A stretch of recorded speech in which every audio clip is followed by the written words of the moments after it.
de experiencias personales con el fenómeno, porque creo que hay mucha gente que está detrás de conocer un poco más, Fran, compañero. Pues lo propondremos para algún especial. Ahí está, claro que sí, claro que sí. Voy a pedir a nuestro compañero Víctor Haas, que nos tiene que abandonar en este preciso instante porque tiene que seguir preparando Fenomenología Paranormal con Misael Cerrajero, y nos encontramos al final del programa. Víctor, hasta ahora, compañero. Un fuerte abrazo, compañeros, hasta ahora. Y nosotros, ahora en este preciso instante y después de este monográfico apasionante, ¿dónde nos vamos a ir directamente? Los enigmas de la historia, con Fran González y Silvia Rossi, en Narradores del Misterio. Porque los enigmas de la historia, a la gente les sorprende a veces los temas que tratamos, y yo creo que en el día de hoy un milagro, y habrá gente que dirá, bueno, pero los milagros existen. Bueno, pues Silvia, el milagro del arroz nos traes en el día de hoy, ¿no, compañera? Pues mira, sí, además viene muy a cuento porque por lo menos aquí en España es el día que se ha dedicado a captar comida. Sí, sí. ¿De acuerdo? Fantástico, fantástico día, correcto. Para esto, entonces, pues voy a hablar de el milagro del arroz de Olivenza. Ajá. A ver, cuéntanos, Silvia. Te cuento, nos vamos a ir al 23 de enero de 1949. Nos vamos a ubicar en un pequeño pueblo de Extremadura. Sí. En la Casa Nazaret del Instituto San José de Olivenza, que era un centro benéfico, donde había pues niños que estaban en semipensionado,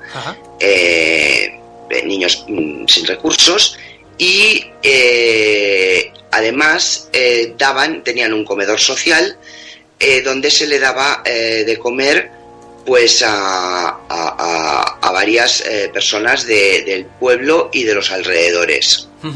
Sí, sí. ¿De acuerdo? Ok. Entonces se les solía dar de comer pues a unas 200 personas. Ajá. Por regla general. Entonces, ¿esto cómo funcionaba? Cada semana se encargaba una familia de donar, las familias pudientes pues se iban turnando para donar cosas. Bueno, pues la persona, de repente la cocinera se dio cuenta de que la familia que tenía que haber hecho la donación ese día no había aparecido, con lo cual se encontraba que tenía pues 3 tazas de arroz para 200 personas. 3 tazas de arroz para 200 personas. O sea, la persona que tenía que hacer el donativo en cuestión no aparece y se encuentra pues con un drama, sinceramente, sin ninguna duda, ¿no, Silvia? Pues ya ves, con 3 tazas de arroz no llega al kilo de arroz, son unos 750 gramos de arroz. Imagínate lo sorprendente es lo que sucede a continuación, ¿no, Silvia? Claro, la pobre mujer coge una olla, obviamente coge una olla grande, porque son las que tiene para hacer la comida, le echa el agua, le echa pues un poco de agua y le echa el arroz que hay. Claro. Y mientras lo está echando, pega un suspiro y dice, ¡ay, beato! Y los pobres sin comida. Ajá. Y pensando en un beato de la zona que se llama Juan Macías. Se llamaba Juan Macías, que había nacido pues en un pueblo de por allí cerca y acabó su vida en Perú. Es muy famoso en Lima. Además, un dominico de estos pues que son muy austeros, de la cuerda, porque además era coetano de Fray Escoba. Ajá. Bueno, en fin, el caso es que la buena señora, con toda su desesperación, deja ahí el arroz y se pone a hacer otras cosas, pues las camas, barrer, lo que sea. Lo que sea, correcto. Lo que sea.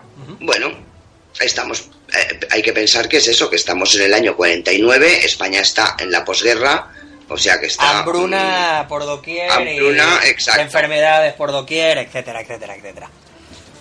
Pues nada, el caso es que no le había puesto ni sal, sale corriendo y, bueno, pues llega un momento que va a echarle un ojo al arroz, a ver cómo está, y de repente se encuentra con que la olla está completamente repleta de arroz. O sea, ella echa 3 tazas de arroz en esa olla y lo que se encuentra es que esa olla está a rebosar de arroz por todos lados. ¿De dónde ha aparecido ese arroz?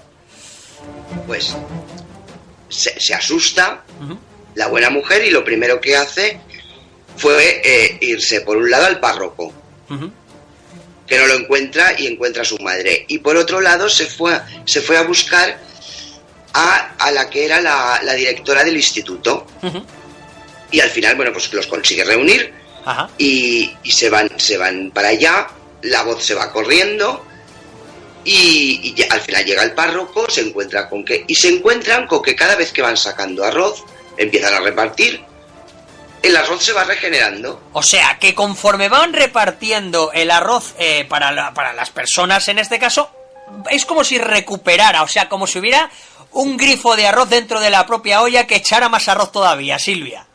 Exacto, pero Increíble. Además arroz en crudo. Increíble. Y entonces empieza, pues claro, van poniendo más agua y el arroz pues se va multiplicando. Bueno, claro, se corre la voz, llega gente de todas partes, en fin, allí comieron, bueno, ni se sabe la cantidad de gente que comió, porque comieron los 200 que estaba previsto, claro. Más todo el pueblo y medios pueblos alrededores. Increíble. Porque todo el mundo quería ver lo que estaba pasando. O sea, esto sería el milagro de los panes y los peces, pero llevado en este caso hasta esta localidad, que bueno, pues que se encontraron con un milagro en toda regla. Sinceramente hay que ver qué explicación le das a algo, a un hecho o un suceso de estas características. O sea, ni creo yo que la mujer tuviera motivo para inventar algo que era visualmente la gente podía verlo, porque allí los que estaban cocinando estaban viendo cómo aquel arroz, conforme se vaciaba, se regeneraba de nuevo y había que añadir más agua. Ni creo yo que tuvieran ninguna necesidad, ¿no? ¿Qué ganaban, ¿no? En aquellos tiempos, ¿no? De tanta penuria, de tanta hambruna, en hacer algo que no fuera verdad. Realmente yo creo que es un hecho impactante de la historia, ¿no, Silvia? Es algo muy, muy curioso. Lo curioso es que llegó un momento de que cuando ya había comido todo el mundo, que por cierto, la gente que probó el arroz, porque hasta hace poco habían personas vivas que habían vivido esto, dijo que era el mejor arroz que habían comido en su vida. Ajá. Pues llegó un momento de que el párroco, ya viendo que todo el mundo había comido, dijo basta, y se cortó, dejó de producirse el arroz. O sea, el párroco dice se acabó y el arroz dejó de surtir como si fuera un volcán, literalmente. Correcto. Entonces, bueno, aquí se abrieron entonces dos vías de investigación. Ajá. Por un lado, se enviaron muestras de arroz a diferentes laboratorios. Uh-huh. Uno de ellos en Valencia, en el que dictamina de que ese arroz es completamente normal. Uh-huh. Que ese arroz no tiene ningún misterio. Uh-huh. Y por otro lado, llega un momento de que, claro, todo esto, las voces llegan al obispado, y del obispado pues llega hasta el Vaticano. Entonces el Papa de aquel momento, que era Pío XII, uh-huh, puso en marcha una investigación. Uh-huh. Y bueno, pues nada, mandaron a 14 sacerdotes y se fueron interrogando todos los testigos, y bueno, pues hubo pues una investigación también a cargo del obispado de Badajoz. Ajá. Uh-huh. O sea, estamos hablando de que se abrieron diferentes investigaciones, sí. No solamente, como tú has dicho, llevando a ese laboratorio de Valencia, sino el arzobispado de Badajoz. Hablas de que el propio Vaticano manda a sacerdotes a investigar y inclusive a realizar, bueno, pues ruedas en este caso de investigación sobre las personas y testimonios que habían vivido el asunto en cuestión. Yo creo que, vamos, correcto, exhaustivo, llevado al límite, ¿no, Silvia? Correcto. Entonces, bueno, pues nada, al final el Vaticano, en el año 74, 25 años después, pues lo considera un milagro, lo aprueba, y un año después canoniza al beato San Juan Macías. Ajá. Y es el único milagro reconocido por el Vaticano, aparte del que hizo Jesús de los panes y los peces en la famosa boda, que no sabemos de quién era la boda. Increíble el acontecimiento en cuestión, de verdad. Yo, tal cual lo estabas explicando, Silvia, siempre tengo esa tendencia a imaginarme la situación desde el inicio, desde el momento en el que esa persona se encuentra sin arroz, en el que pone esa olla o ese puchero con 4 tazas de arroz, pensando en qué vamos a hacer, y de golpe pues se encuentra con la sorpresa, y con la sorpresa continua, ¿no? Como tú bien has dicho, no solamente se pensaba que no habría comida para los 200, sino que después hubo arroz para los 200, inclusive para los pueblos aledaños. Si esto no es misterio, que venga aquí y me lo cuente la ciencia. Silvia Rossi, hasta aquí los enigmas de la historia, que yo creo que en el día de hoy, la verdad es que me ha gustado muchísimo, ya lo creo que sí. Silvia Rossi, hasta luego, compañera. Hasta luego. Estás escuchando Narradores del Misterio.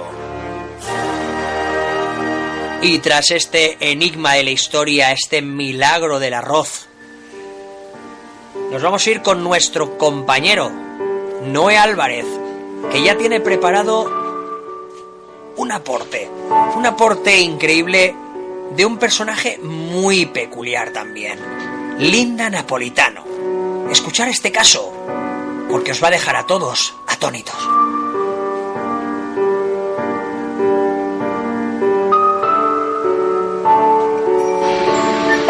En 1993, el caso Napolitano generó un enorme interés y atrajo la atención internacional en los periódicos de la talla de The Wall Street Journal, Paris Match y The New York Times. El caso se centra en una abducida llamada Linda Napolitano, también conocida como Linda Cortile, quien fue uno de los temas de estudio por Bud Hawkins, pintor estadounidense, escultor y figura prominente en los fenómenos de abducción por extraterrestres. En abril de 1989, Bud Hawkins recibió una carta de Linda Napolitano diciendo que había empezado a leer su libro de intrusos y había recordado que 13 años antes se había detectado un bulto en el lado izquierdo de su nariz. Fue examinada por un médico que insistió que ella anteriormente se había sometido a una cirugía nasal. Linda afirmó que nunca tuvo ese tipo de cirugía. Ella incluso comprobó con su madre, quien estuvo totalmente de acuerdo. Realmente bastaba con un examen de rutina, y en efecto, un objeto metálico fue descubierto dentro de la cavidad nasal de Linda, que sugirió que podría ser un implante alienígena. Lo curioso fue que 2 semanas después de la radiografía, sufrió una hemorragia nasal grave durante la noche. Por la mañana, se encontró con manchas de sangre en su rostro y una en la almohada. Una tarde, cuando Linda fue a hacerse rayos X, estos revelaron que el objeto metálico ya no estaba presente dentro de su fosa nasal. El 30 de noviembre de 1989, llama a Linda a Hawkins y le informa que había sido secuestrada durante la madrugada de ese día. Bajo hipnosis, unos días más tarde, Hawkins extrajo de la memoria de Linda una experiencia en la que Napolitano salía levitando de su apartamento de gran altura y llevada en un ovni flotando. Dormida, de pronto vio varias figuras exóticas de pie junto a su cama. Ella describió esto como los típicos grises. A la mañana siguiente, Linda contactó con Bud Hawkins y le contó lo que recordaba sobre el secuestro. Linda reveló a lo largo de muchas sesiones de hipnosis que en el interior de la nave de los alienígenas había sido examinada. Nada en estas sesiones le llamó la atención a Hawkins y la trató como otro caso que se ajustaba a la norma. El caso cambió radicalmente cuando Hawkins había recibido una carta de 2 policías, Richard y Dan, en febrero de 1991. Los policías habían afirmado que se pusieron en contacto con Hawkins ya que habían presenciado el secuestro de Linda Napolitano, pero que no pudieron sacar la imagen de sus cabezas. Posteriormente, Hawkins se enteró que estaban actuando como guardias de seguridad de la CIA de una figura política conocida. Los 2 hombres, junto con la figura política entonces anónima, se dirigían hacia el helipuerto de Nueva York cuando el coche se había detenido misteriosamente por sí solo. Los 2 guardaespaldas y el político, quien después se supo que fue el secretario general de las Naciones Unidas, Javier Pérez de Cuellar, fueron testigos del secuestro de Linda Napolitano.